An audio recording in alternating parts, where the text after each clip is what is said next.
Assalamualaikum warahmatullahi wabarakatuh. Saya Nafiatul Isma akan menjelaskan mengenai pendekatan pembelajaran bahasa Indonesia di sekolah dasar. Dalam melaksanakan pembelajaran bahasa yang berorientasikan fungsi komunikatif, bahasa itu dalam setiap pergantian kurikulum senantiasa ditetapkan pendekatan pembelajaran bahasa yang dianjurkan. Setiap guru bahasa perlu memahami berbagai pendekatan yang dimaksud agar pembelajaran bahasa tidak disorientasi. Yang pertama ada pendekatan behaviorisme. Tokoh dari pendekatan behaviorisme itu ada Gage dan Berliner. Pada pendekatan behaviorisme, proses penguasaan kemampuan berbahasa anak sebenarnya dikendalikan dari luar sebagai akibat berbagai rangsangan yang diterapkan lingkungan kepada si anak. Bahasa sebagai wujud perilaku manusia merupakan kebiasaan yang harus dipelajari.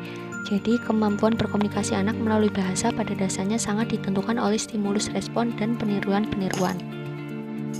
Yang kedua ada pendekatan nativisme. Tokoh dari pendekatan nativisme antara lain Eric Lenneberg, Chomsky, dan McNeill. Istilah nativisme dihasilkan dari pernyataan mendasar bahwa pembelajaran bahasa ditentukan oleh bakat, bahwa setiap manusia dilahirkan sudah memiliki bakat untuk memperoleh dan belajar bahasa. Kemudian implementasi teori nativisme untuk jenjang sekolah dasar dapat berupa seleksi atau tes masuk mengikuti program ekstrakurikuler. Yang ketiga ada pendekatan kognitif. Konsep sentral teori kognitif adalah kemampuan berbahasa anak berasal dari kematangan kognitifnya. Proses belajar bahasa secara kognitif merupakan proses berpikir yang kompleks karena menyangkut lapisan bahasa yang terdalam. Lapisan bahasa tersebut meliputi ingatan, persepsi, pikiran, makna, dan emosi yang saling berpengaruh pada struktur jiwa manusia.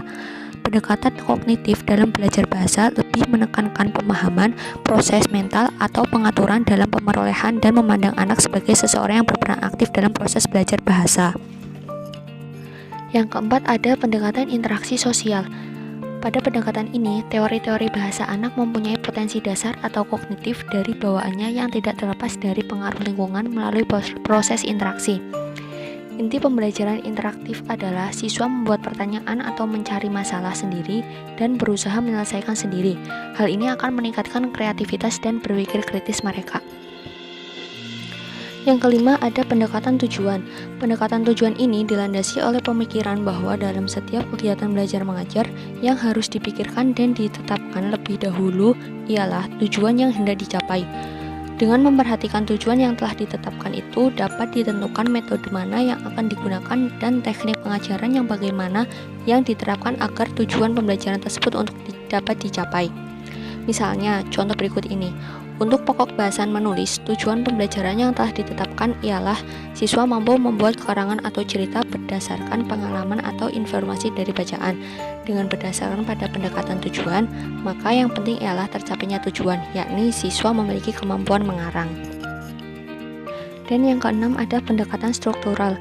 Pendekatan struktural merupakan pendekatan pembelajaran bahasa yang dilandasi oleh asumsi yang menganggap bahwa bahasa adalah seperangkat kaidah.